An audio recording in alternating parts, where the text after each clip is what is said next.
Hello, friends. Jim here with Science Talk. And this is going to be a short video, but what I want to do is basically share this with you. Um, this is an article that just got published about a month or two ago in Nature Climate Change. And anthropogenic climate change has slowed global agricultural productivity growth. Now, all at the website, nature.com, all they presented here was simply the abstract. I often get asked, why don't I include the URLs? Well, you're going to start seeing more URLs being put in the comments section because there are some researchers who are kind enough to allow publication of the full article on the website for free. So before I get into the abstract, let's illustrate my point here. So if you want to read the entire article, it will cost you $9 just for that one article, or you can pay $59 for a 12-month monthly periodical issue. You get 12 issues for the year, basically $5 an issue. So for now, let's just look at this abstract here. And this is important because this main point here is the essence of this video.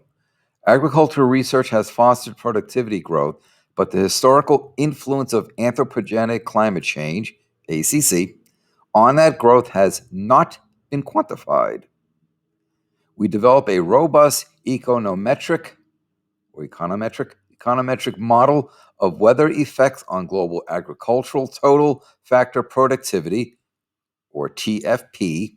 Combine this model with counterfactual climate scenarios to evaluate impacts of past climate trends on TFP. Right, so they're basically quantifying anthropogenic climate change effects. Our baseline model indicates that ACC has reduced global agricultural TFP by about 21% since 1961. In other words, 21% over the past 60 years. This slowdown is equivalent to losing the last 7 years of productivity growth. The effect is substantially more severe, a reduction of approximately 26 to 34% in warmer regions such as Africa, the Sahel most likely, Latin America, and the Caribbean. We also find that global agriculture has grown more vulnerable to ongoing climate change. This is troubling. This is troubling news. You have seen me post videos where I discuss how crop yields are decreasing, and also the nutritional value, the nutritional content of the vegetation is also decreasing. Basically, we're warming up the planet. Many of the crops that we grow for our consumption are C3 plants, which really do not like temperatures much above 85 degrees Fahrenheit. So making it too warm for them. They're starting to stress out. They start losing moisture through the stomata in a process called transpiration. So the crops are being adversely affected. Crop yields are declining as this now quantified 21%. That is very significant. As you've heard me discuss with you before, wet areas will tend to get wetter, dry areas tend to get drier. Basically, not only is the planet warming, but how it warms, the regions it warms is different from place to place.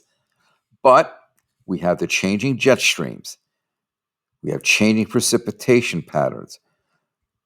Temperatures that farmers used to bank on are no longer there. The timing of, when we start planting, when we start harvesting, that is thrown into disarray. Precipitation patterns are changing, whether there's too much precipitation, too little, all affecting the crops. So we're seeing a decrease in the yield of some 21%, while human population is still growing, still increasing. We are creating climate refugees now.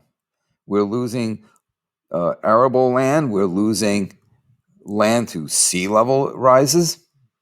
This is not sustainable. You've heard me discuss this with you before. This is not sustainable. You cannot keep putting more and more people on a finite planet with finite resources, and we're also losing our resources. If we're adding more and more people, but crop yields are decreasing by 21%, putting aside the decrease in nutritional value, you're not going to be able to feed everyone. And warm regions, yeah, it makes sense. It's going to get too hot for the plants.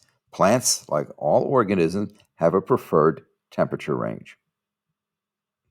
And this last statement here, global agriculture has grown more vulnerable to ongoing climate change. Yeah, as things keep exponentiating, the positive feedback loop that we put into place and kickstarted is just going to exacerbate things.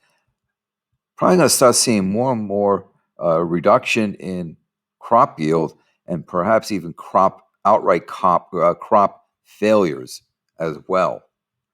So this is troubling news. Everyone should be alarmed at this. We're losing crop yields. There are more people to feed. This is the first step towards starvation crises.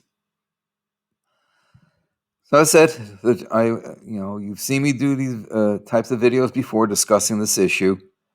Wanted to bring with you this quantified research done here, even if it is in abstract form, but I think the message is very clear.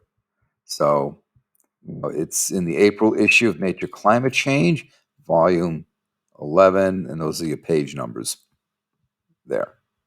Until next time, thank you for your time.